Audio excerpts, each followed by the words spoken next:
So we're back on the reviews thing now. Single records. I've been talking to the guys and gals on Twitter, metal Twitter that is, and I've been wanting to do some reviews for a while because honestly, doing rankings can be a really tough task, especially when the discography is 15 records long, and it's like, oh boy. There are times where I just stop listening to that and I go back and I listen to other stuff. But to be honest with you, I've been wanting to do single reviews for a while. I've got 2 reviews coming up today. One is a brand new record, and also one is an old one. So the old one is being done right at this moment. The record is by Paradise Lost. Yes, Jeff, I'm finally doing a review for Paradise Lost. And the album is Draconian Times. So without further ado, without me waffling on like some sort of goonhead as I always fucking do, we are going to do this right now. For those of you who know, wonderful, you don't need to worry about this. For those of you who don't know who Paradise Lost is, Paradise Lost is a death doom / goth metal band out of Halifax, West Yorkshire, England. Basically, they do, not death doom, goth metal, doom metal, gothic rock, that whole sort of big old entity, right? They've been going since 1988, and they are currently, the members of the band are Nick Holmes, Gregor McIntosh, Aaron Adey, Steve Edmondson, and Guido Montanari. And just in case you guys were to wonder, why the fuck is he not looking at the goddamn fucking camera? Well, I don't have a camera, it's my goddamn cell phone. I'm looking at this. I'm taking all of my notes from that. And there's my fan because it's hot as balls in this fucking house. Mostly the fact that it's hot because it's summertime. That being said, we talk about Draconian Times. Now, Draconian Times was recorded based on the information that I have. And keep in mind, I don't have a physical copy of this. Don't shoot the messenger. Okay, I get asked to do this, so I'm doing it. You're welcome, Jeff, again. This was recorded between January and March of 1995, when bands, you could pound out a whole record in a very short amount of time. Release date was June 12th of 1995, recorded at Great Lindor Manor and Ridge Farm Studios in England, and is just under 49, it's just 49 minutes long. So the title track, the track listing is Enchantment, Hallowed Land, The Last Time, Forever Failure, Once Solemn, Shadow Kings, Elusive Cure, Ye Yearn for a Change, Shades of God, Hand of Reason, I See Your Face, and Jaded. So the one thing that I will state, is I listened to the 25th remastered version of this record from Apple Music, as I said.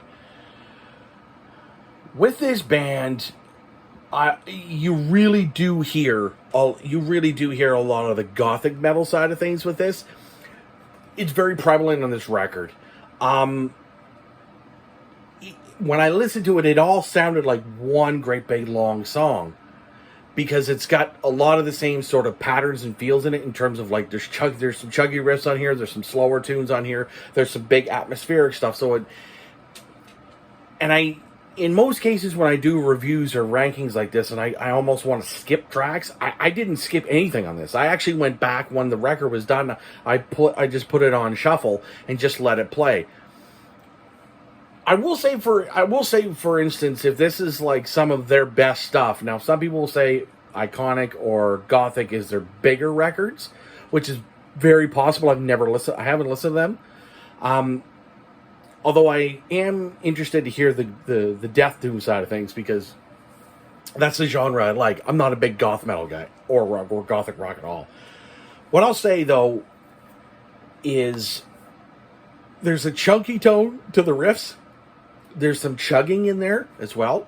The vocals I do kind of like on this, actually. And the funny thing is because it's almost like a shout, but there's enough raspiness behind the shout to actually make it so that it doesn't sound like it's just yeah the whole time. I like raspiness in vocals.